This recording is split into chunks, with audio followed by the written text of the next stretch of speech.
Olá! Todos os dias consumimos uma série de produtos e serviços para poder desempenhar nossas atividades. E com a Câmara Municipal não é diferente. Para possibilitar o bom funcionamento da casa, é necessário comprar muitos produtos, desde coisas simples como papel, canetas, até produtos e serviços mais complexos, como licenças para uso de softwares, serviços de publicidade institucional. Bem, é nesse contexto que se torna fundamental a atuação do setor de contratos da Procuradoria. Sobre este assunto, eu vou conversar com a doutora Maria Nazaré Lins Barbosa, que é procuradora-chefe da Câmara Municipal de São Paulo, e também com a doutora Conceição Faria da Silva, procuradora que integra o setor de contratos. Primeiramente, eu gostaria de dar as boas-vindas a ambos. Doutora Conceição, muito obrigada. Eu que agradeço o convite. Doutora Nazaré, mais uma vez um prazer tê-la conosco. Obrigada, é um prazer estar hoje ao lado da colega doutora Conceição. E por falar em contratos, doutora Conceição deve ter, imagino eu, uma ideia da quantidade de contratos que uma Câmara como São Paulo tem, que é uma das maiores do país, a maior, né, eu diria? Sim. Quantos contratos? Daria para a gente ter uma ideia, assim, para dimensionar esse número? Olha, eu imagino que em torno de uns 200 contratos, mais ou menos. Pelos levantamentos que nós temos, são mais de 200 contratos, com certeza. Das mais diversas áreas, setores e diversas segmentos. áreas, desde o fornecimento de papel, caneta, até softwares mais complexos. Serviços mais complexos. E por aí vai, né? E há muita demanda por produtos e serviços aqui na Câmara para que tudo funcione a contento? Sim, a demanda é constante, é diária. Todos os dias temos novas requisições e processos em andamento para futuras licitações. A doutora Nazaré, inclusive, já teve uma larga experiência no setor de contratos, né, doutora Nazaré? Antes de assumir como chefe da Procuradoria, quantos anos foram dedicados a isso? Foram mais de 20 anos. Então.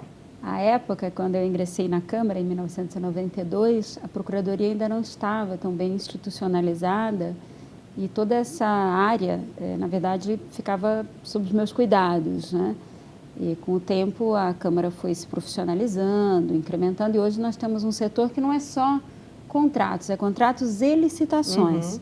A gente acompanha desde o início daquelas requisições, todo o procedimento que vai culminar com uma licitação e após a licitação, via de regra, os contratos são precedidos de um processo licitatório. Então, nós fazemos a minuta do contrato e, eventualmente, ao longo da execução, fazemos os termos de aditamento para prorrogar o contrato.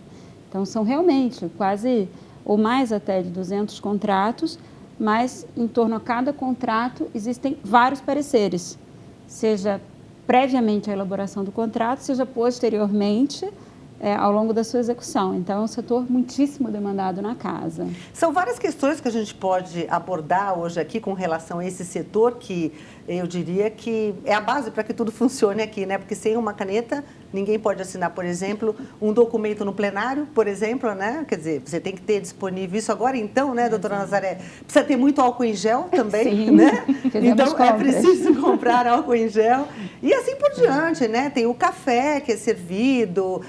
Onde tudo começa, doutora Conceição? Quer dizer, depende do tipo de produto, tem que dar publicidade para tudo. Explica um pouquinho para a gente disso. Sim, tudo tem que ser com publicidade, mas nós temos duas fases, a fase interna e a fase externa. A fase interna começa com uma requisição da unidade, a demanda, né, daquela unidade que cuida daquele produto ou serviço.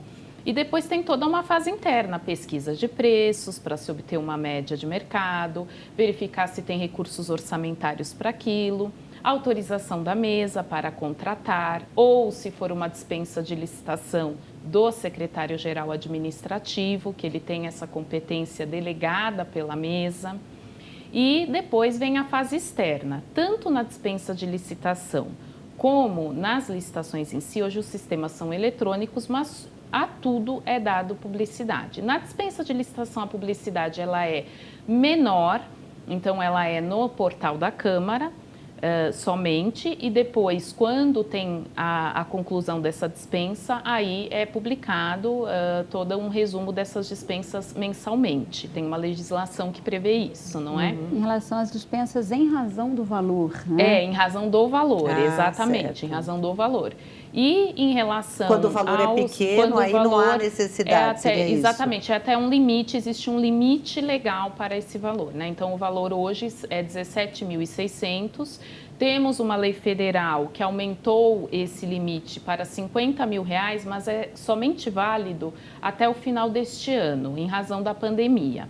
Então, por essa razão, nós estamos ainda adotando 17.600 como um teto e, excepcionalmente, usa esse outro teto. Então, como é só uma coisa transitória, né, temporária, nós estamos mantendo esse teto. Então, até esse teto é uma dispensa em razão do valor.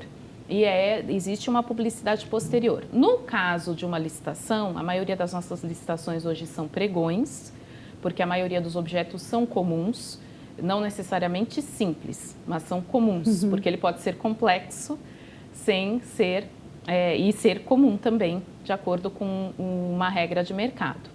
E o pregão ele é eletrônico, é publicado no Diário Oficial do município e também no portal da Câmara Municipal de São Paulo. E, a depender do valor, também é publicado em jornal de grande circulação. Valores maiores também são publicados em jornal de grande circulação. É para dar a chance de muitas pessoas poderem se interessar, claro, e se habilitarem nessa licitação, exato, nesses pregões, né? Aliás, em termos assim de publicidade e transparência, a Câmara é muito exemplar, a Câmara Municipal de São Paulo, porque não só todos os pareceres que instruem todos os contratos e todas as licitações, como também todos os contratos na sua integralidade, são facilmente localizáveis e acessíveis no nosso site. Exato. Então, às vezes, alguém em uma Câmara Municipal do interior, até de outro estado, gostaria de saber, será que a Câmara Municipal de São Paulo tem algum contrato desse tipo? Pode procurar lá no nosso site que vai encontrar. Se tivermos, estará disponível. Tudo é absolutamente transparente, público e acessível. E é do setor de vocês também ter uma ideia, né, do que é necessário e útil para a Câmara, porque vamos imaginar uma seguinte situação, né? Agora não mais, porque agora nós abolimos os copos descartáveis, né? É uma questão de sustentabilidade, inclusive, é uma das demandas da Câmara Municipal de São Paulo. Mas vou pegar como exemplo, simplesmente, quando precisava de copo descartável, a quantidade, né? Isso é uma demanda também do setor de contratos, de saber se aquele número é adequado, não é adequado. Vamos trocar os copos, então, por caneta ou por, sei lá, quantidade de papel, porque hoje se usa ainda, embora a gente esteja a caminho de não usar mais. Mas, enfim, ainda, no mínimo, ainda é necessário. Como é que é isso, doutora Conceição? Não, na verdade, assim, quem dimensiona o objeto é sempre a unidade que o requisita. Contudo, a Procuradoria, ela sempre tem uma atuação. Mesmo no início, quando existe a requisição inicial, durante o trâmite do processo, na fase interna, sempre que surge uma dúvida, a Procuradoria é consultada e nós fazemos muito essa conversa com as unidades, de sentar, conversar e de repente, até em determinados objetos, mostrarmos outros caminhos. Mostrar, será que essa requisição, será que essa descrição do objeto não está defasada?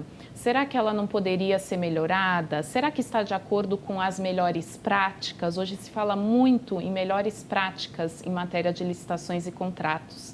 Então, a gente sempre faz essa conversa com as unidades e muitas coisas vão sendo modificadas e até mesmo em razão de questões ambientais, que cada vez mais essa questão de sustentabilidade está em voga nas casas legislativas, no poder público em geral e também por outras questões, por exemplo, de tecnologia de informação, em que estão saindo muitas legislações novas. Temos aí como exemplo a Lei Geral de Proteção de Dados, que passou a impactar também nas contratações. Então, a gente faz esse trabalho, mas o dimensionamento do objeto realmente é a unidade que o requisita, porque é a unidade que conhece as demandas da casa em relação àquele objeto. Muito interessante. Quer dizer que é um trabalho conjunto, né? Já foi dito aqui por vocês que, na verdade, quando o valor está dentro de um determinado patamar, não há necessidade de uma grande publicidade, isso é legal, né? Quer dizer, é uma questão regulamentada, né? Isso é que é importante a gente frisar, que tem sempre uma lei por trás, né? Não é que assim, as pessoas inventam, né? E a maioria das pessoas nem sempre sabem disso, né? Mas existe algum mecanismo jurídico, doutora Nazaré, com relação para assegurar a mesma qualidade dessas contratações? O que a senhora diria para a gente? Eu diria que, para assegurar a qualidade, é preciso que a unidade que requisita procure descrever o melhor possível aquilo que realmente vai atender aquela necessidade. Por que eu digo isso? Porque a regra da licitação é o menor preço, né? E quem compra mal paga 2 vezes. Então, nem sempre aquilo que aparentemente é o menor preço, é o melhor produto, numa relação de custo-benefício. Então, a gente sempre tem esse cuidado de enfatizar que é o menor preço dentro daquelas condições exigidas. Então, se a gente coloca as condições de uma maneira adequada, clara, transparente, vão ser dentro do atendimento daqueles requisitos que nós justificadamente impusemos, se comprará pelo menor preço. Então, por isso é tão importante isso que a doutora Conceição falava, essa conversa, esse diálogo com a unidade requisitante para verificar se aquela descrição está adequada para aquilo que se efetivamente pretende alcançar. Porque, às vezes, quem entende muito do produto não entende muito do, digamos, linguajar jurídico necessário para alcançar aquela boa compra que se deseja. Por exemplo, né? Eu quero uma caneta tipo tal, aquela que a gente sabe que atende às nossas necessidades. Não pode, a gente não pode identificar uma marca. Certo. Né? Sem uma baita justificativa, não é possível especificar uma marca específica. A não ser que se prove que aquele elemento que está sendo requisitado tem um diferencial. Exato. Que possa ajudar em alguma questão para melhorar o serviço da Câmara. É por aí mesmo, né, doutora? Precisa ter uma justificativa técnica. Então, muitas vezes, né, doutora Conceição, a gente se bate com a questão da justificativa. Claro, é possível, porém, precisa justificar. Se, digamos assim, o expediente, os autos não estão bem instruídos, dificilmente se chegará a um bom resultado final. Então, como a gente antecipa essa dificuldade, a gente já conversa antes com a unidade. Então, esse diálogo, eu diria que o nosso setor de contratos e licitações exerce quase que uma função de órgão de compliance, né? É verdade. Para se conseguir construir boas práticas nas nossas compras, nas nossas requisições. Estamos sempre, né, num processo sempre de contínuo em constante aperfeiçoamento. E hoje essa questão da descrição do objeto, ela para determinados produtos, principalmente assim produtos mesmo, não serviços, que serviços realmente a Câmara precisa descrever melhor o que realmente ela precisa. Mas em produtos assim do dia a dia, com o sistema eletrônico de licitações, nós utilizamos prioritariamente o sistema do Governo do Estado de São Paulo, o sistema BEC. Ele já possui descrições do objeto, que é o que nós chamamos de código BEC, que na verdade a gente procura, dentre vários códigos que tem lá, qual que é a descrição que mais se assemelha à nossa necessidade. Então, isso também acaba sendo uma facilidade. Mesmo assim, em determinados objetos, a unidade coloca observações. E não tem problema, porque o edital ele tem ampla publicidade, vincula a proposta do licitante, então ele pode colocar observações adicionais naquela descrição, desde que tudo conste no edital e esteja lá no portal para o licitante acessar. Ou seja, não pode ter surpresa, né? Não pode, de jeito nenhum. Tem que ter tudo já pré-estabelecido. Certeza. Bom, eu vou pedir licença a vocês um minutinho, vamos para um rápido intervalo, mas já a gente volta com muito mais, falando sobre contratos aqui neste programa, que é o Legislativo do Futuro. Até já.